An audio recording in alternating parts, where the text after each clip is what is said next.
सांसद अभिमन्यु सेठी अध्यक्षतार जिले दिशा बैठक जिले परिदर्शन सभागृह अनुष्ठित हो बैठक में उच्चशिक्षा क्रीड़ा युव व्यापार ओडिया भाषा साहित्य संस्कृति मंत्री सूर्यवंशी सूरज सेठी प्रतिनिधित्व में अशोक पुहाण विधायक भंडारी पोखरी संजीव कुमार मल्लिक विधायक भद्रक सीतांशु शेखर महापात्र विधायक बासदेवपुर अशोक कुमार दास जिला परिषद अध्यक्ष प्रफुल्ल जेना जिलापाल दिलीप राउतराव मुख्य उन्नयन अधिकारी शुभेन्द्र सामल उपजिलापाल सौरभ चक्रवर्ती अतिरिक्त आरक्षी अधीक्षक अरूप अभिषेक बेहरा उपनिर्देशक योजना और पर्यवेक्षण शाखा भद्रक प्रहलाद रणा तथा समस्त नगरांचल अध्यक्षा ब्लॉक अध्यक्ष अध्यक्षा जिला परिषद सभ्य सभ्या जिला विभिन्न विभाग अधिकारी धामरा बंदर प्रकल्प और वेदांत फेकर प्रतिनिधित्व माने उपस्थित थे। यापर विभिन्न विभाग योजना गुड़िक समीक्षा होता मुख्यतः प्रधानमंत्री आवास योजना ग्रामीण नरेगा प्रधानमंत्री ग्रामीण सड़क योजना राष्ट्रीय कृषि विकास योजना जातीय स्वास्थ्य मिशन जातीय ग्रामीण पानी जल योजना समग्र शिक्षा प्रधानमंत्री मातृवंदना योजना बेटी बचाओ बेटी पढ़ाओ योजना जातीय खाद्य सुरक्षा जातीय प्राणीधन मिशन जातीय ग्रामीण जीविका मिशन दीनदयाल अंत्योदय योजना प्रधानमंत्री नियुक्ति सृष्टि योजना प्रधानमंत्री कौशल विकास योजना प्रधानमंत्री आवास योजना सहरांचल अमृत योजना स्वच्छ भारत मिशन प्रभुत्व विभाग विभिन्न प्रकल्प पर्यटन विभाग विभिन्न प्रकल्प वृक्षारोपण कार्यक्रम प्रगति जातीय राजपथ रेलवे डाक विभाग जोगाजोग जलपथ वेदांत फेकर आदानी धामरा बंदर प्रकल्प उपरे विस्तृत आलोचना समीक्षा होता जिलार सर्वांगीन उन्नति पर समस्त विभाग एक मन एक प्राण नहीं तथा सहयोगितार काम करने सांसद तथा विधायक माने निर्देश देते सांसद तथा विधायक माने निर्देश देते। देखो आपण मैंने तो समस्ते उपस्थित थिले विभिन्न विभाग रे जो सब समस्या रही भद्रक जिले में ताकू नहीं कि आज आलोचना करने सहित पूर्व दिशा मीटिंग रे जो सब निर्देश एवं उद्वेग प्रकाश करथिले जनप्रतिनिधि माने तार मध्य कम्प्लेन्स उपर आम आलोचना करूँ जिलापाल महोदय उपस्थिति रे एवं माननीय विधायक भद्रक माननीय विधायक भंडारी पोखरी माननीय विधायक बासुदेवपुर एवं आमर मंत्री माननीय मंत्री सूर्यवंशी सूर्य प्रतिनिधि अशोक पुहाण उपस्थिति रे आम समस्ते जिलार जहाँ सब समस्या से विषय आलोचना करूँ बहुत जिनस गत थर जो आलोचना होता तार कि बाट कम आगे कि एपर्यंत संपूर्ण होना तेणु आम आज जिलापाल महोदय समस्त विभाग अधिकारी मानक निर्देश देते खूब शीघ्र या समाप्त करने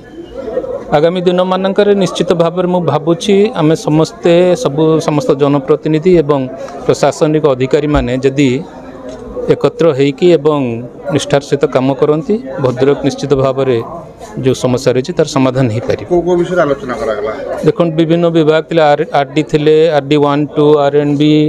स्वास्थ्य विभाग सब तो बड़ सफलता आमर होती माननीय विधायक को धन्यवाद देवी एवं जिलापाल महोदय को धन्यवाद देवी एवं स्वास्थ्य विभाग को धन्यवाद देवी जे भद्रकर जो मेडिकल स्थानांतरीकरण थिला ता संभव हो पारछि एवं आज नुआ DHH रे फंक्शन कलानी किछि विभाग एपर्यंत टेक्निकल कारण दृष्टि जापारे सेटा भी खूब शीघ्र सेटा को स्थानांतरीकरण करा जिवो तेणु एटा गोटे भद्रक विधायक गोटे भद्रक विधायक गोटे बड़ अचिवमेंट से आज आम जिलापाल महोदय को विधायक को आपण माध्यम धन्यवाद जनइबी तांकर प्रत्यक्ष तत्वावधान एवं स्वास्थ्य विभाग कर्मचारी मान तत्परता जो यह संभव हो पारछि सेठी जो DHH होता कौन सी स्टैट्यूटरी क्लीयरेंस नाला ना म्युनिसिपालिटी थिला ना टाउन प्लानिंग थिला ना फायर डिपार्टमेंट थिला ना NGT थिला किछि नथिला तेणु ताकू गोटे विंडो रे ताकू युद्धकालीन भित्ति क्लीयरेंस करवा से समग्र श्रेय जिलापाल महोदय को एवं विधायक आमर मंत्री सूर्यवंशी सूरज महोदय एवं स्वास्थ्य विभाग समस्त कर्मचारी माने एवं आमर चीफ सेक्रेटरी तांकर मध्य गोटे बड़ भूमिका रही है संभव करिवारे समस्त को आपण मान माध्यम धन्यवाद जनाऊँगी जे यह संभव हो पारला। राज्य सरकार केंद्र सरकार विभिन्न योजना आसूची कोटी टंका आसूची यार सदुविनियोग उपयुक्त हवा उचित एवं जो ठिकादार मैंने जो कंटेंट नौकरी कंपानी जो कम नौकरी ये जो अभियोग कम्प्लेन आसूची जे ठीक भाव कम हो पारे। देखो এটা ଗୋଟେ କଣ୍ଟିନ୍ୟୁଅସ୍ ପ୍ରୋସେସ୍। ଆମେ ଖାଲି କହିଦେଲେ ସବୁ ଜିନିଷ ସମାଧାନ ହେଇଯିବନି, ତାକୁ ଗ୍ରାଉଣ୍ଡ ଲେଭେଲରେ କାର୍ଯ୍ୟକାରୀ କରିବା ପାଇଁ ଟିକେ ସମୟ ବି ଲାଗିବ ଏବଂ ସମସ୍ତଙ୍କର ସହଯୋଗ ମଧ୍ୟ ଦରକାର। ସେ ବିଷୟ ନେଇକି ଆଜି ବିସ୍ତୃତ ଆଲୋଚନା ହେଇଛି ଏବଂ ଜିଲ୍ଲାପାଳ ମଧ୍ୟ ସବୁ ଜିନିଷ ନୋଟ୍ କରିଛନ୍ତି ଏବଂ ତାକୁ କାର୍ଯ୍ୟକାରୀ କରିବା।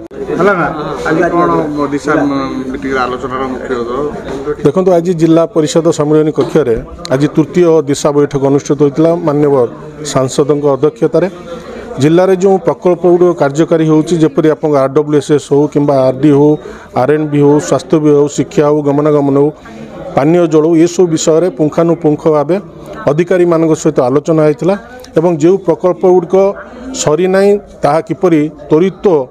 କାର୍ଯ୍ୟାନୁଷ୍ଠାନ କରି ତାକୁ ସମାଧାନ କରି ତାକୁ ଲୋକମାନଙ୍କ ପାଇଁ ଲୋକାର୍ପିତ କରାଇବ, ସେଥିପାଇଁ ମଧ୍ୟ ବିଭାଗୀୟ ଅଧିକାରୀମାନଙ୍କୁ ନିର୍ଦ୍ଦେଶ ଦିଆଯାଇଥିଲା। ବିଶେଷ କରି ସ୍ୱାସ୍ଥ୍ୟ, ଶିକ୍ଷା, ଗମନାଗମନ ଏବଂ ପାନୀୟ ଜଳ ଉପରେ ଅଧିକାରୀମାନଙ୍କୁ ନିର୍ଦ୍ଦେଶ ଦିଆଯାଇଥିଲା। ଏଥିରେ କୌଣସି ପ୍ରକାର ତ୍ରୁଟି କିମ୍ବା ଅବହେଳା ହେଲେ ତାଙ୍କ ଉପରେ କାର୍ଯ୍ୟାନୁଷ୍ଠାନ ଆଗାମୀ ଦିନରେ ଗ୍ରହଣ କରାଯିବ। ଧନ୍ୟବାଦ। ଭଦ୍ରକରୁ ପୁନୀତ କୁମାର ସାମନ୍ତଙ୍କ report, Black Kit News Odia.